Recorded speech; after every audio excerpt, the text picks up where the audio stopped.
Welcome back. We want to return to our top story now. A billion-dollar scandal in Ontario is igniting a lot of anger and a lot of questions. The Wynne government blew over $1 billion to cancel 2 gas plants in the province, and it seems the Liberals even lined TransCanada's pockets to make the issue go away during the last election.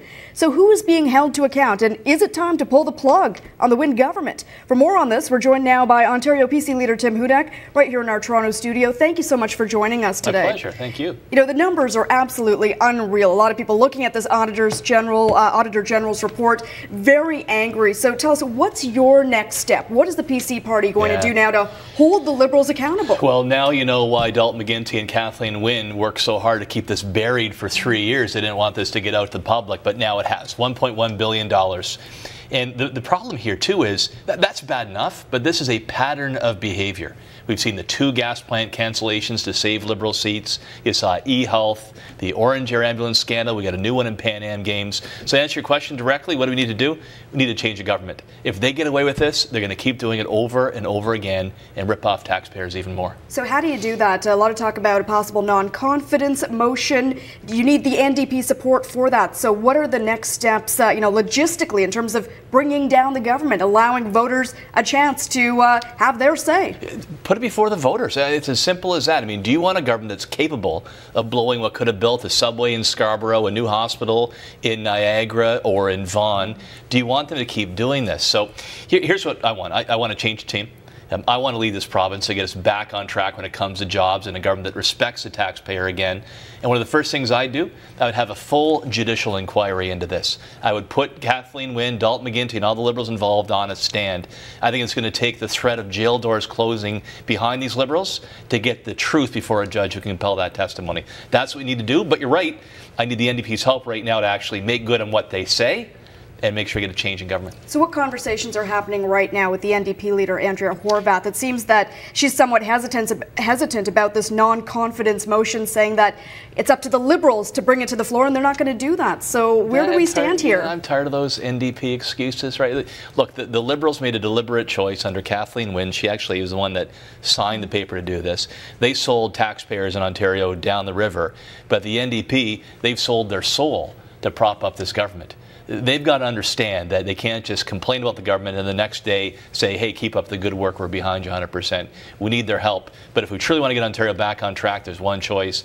It's a PC government, and one of the first steps, a judicial inquiry, just like we saw the Gomery Commission, to hold these Liberals to account and say this cannot happen again. Help us understand the actual costs. We have $1 billion. That's a lot of money, but this is not just money spent to cancel the gas plants. Some of this was paid to TransCanada just to keep this quiet, it seems. It seems that money didn't even need to be spent. You today in question period called it hush money. So hush money. What is this about? What is this payment about? I mean, one of the shocking revelations from the auditor's report, and again, you can see why the Liberals try to keep this buried under the carpet, was that it was Kathleen Wynne herself that signed off any protections the taxpayers had against this deal and said to TransCanada, we're basically going to give you whatever you want. They made more money out of the deal than if they would have built the plant there in the first place. It's absolutely incredible. They chose to pay hush money to this company in order to win seats in that election campaign.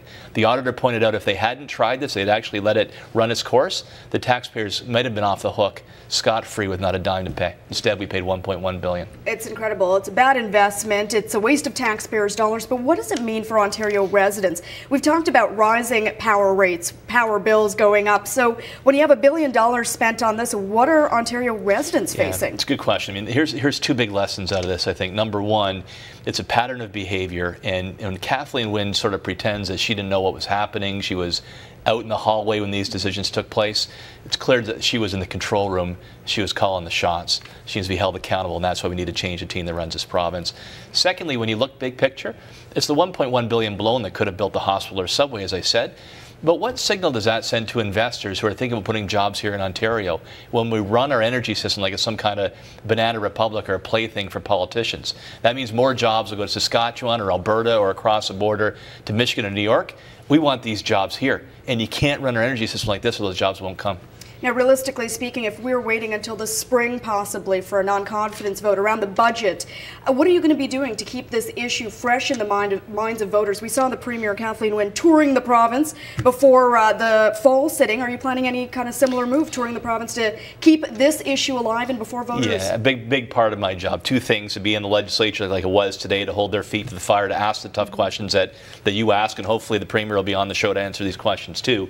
Secondly, to go around the province. Not only, let me be clear about this, to hold these guys to account, throw a few elbows in the corner, sure, I get paid to do that, but I'm also going around the province talking about my plan. It's not so much, saying vote against these other guys, they're bad. It's talking about my plan for an Ontario that actually is #1 in jobs. We should be first in jobs, last in debt. Get energy costs under control, get taxes down, get government out of the face of business, behind them so they create jobs again. I'm also going to talk about my plan for growth. And talking about your plan, we have this gas plant debacle, the Pan Am costs spiraling out of control, but also you look at other scandals, the federal Senate spending scandal. We talk to voters, and there's a lot of cynicism right now towards all politicians because of this. So when we talk about your message to voters, what is it? When they think of Tim Hudak, what do you want them to think about? It's a message of jobs, and it's a message of optimism that we can actually turn this province around. I mean, I'm born and raised here in Ontario. My family, the Hudak family, came to Ontario, any place in the world from what was then Czechoslovakia, because they believed in this province, where if you have some talent and hard work, you can get ahead. I'm worried for my daughter and her generation that that's fading away, that's not the Ontario we see out there today. My #1 goal, more jobs, better jobs. My #2 goal, more jobs, better jobs. I'm pretty clear about that. I've got a plan, so let's get on with it. Well, a lot of Ontarians are behind you with the idea of more jobs, better jobs, and they don't want to wait until spring for an election. Yeah. They want the chance now. So what tools, legislative tools, do you have as the opposition in order to either call an election before the spring or sooner rather than later? It's an excellent question. Under our rules, you have to actually have the House leaders, not to get too inside baseball, agree to call a motion. We've tabled that motion. It's called the confidence motion. It says when you see a government that is so intent on putting its own Liberal Party interests ahead of the interests of taxpayers, it's time for them to go. The problem is the NDP are hypocritical. They, in the morning, say the government's bad. In the afternoon, they vote to prop them up. We need their support to say, you know what, let's put this to the people. It's time for a change in our province. And I'm confident people, when they see our plan, they'll like our plan for jobs. All right, let's put it to the people. Let's see if we can give voters the chance to decide. I want to thank you so much, Tim, for joining us in studio today. My pleasure. Thanks for having me on. Thank you. That, of course, is the Ontario PC leader and leader of the official opposition, Tim Hudak, here in our Toronto studio.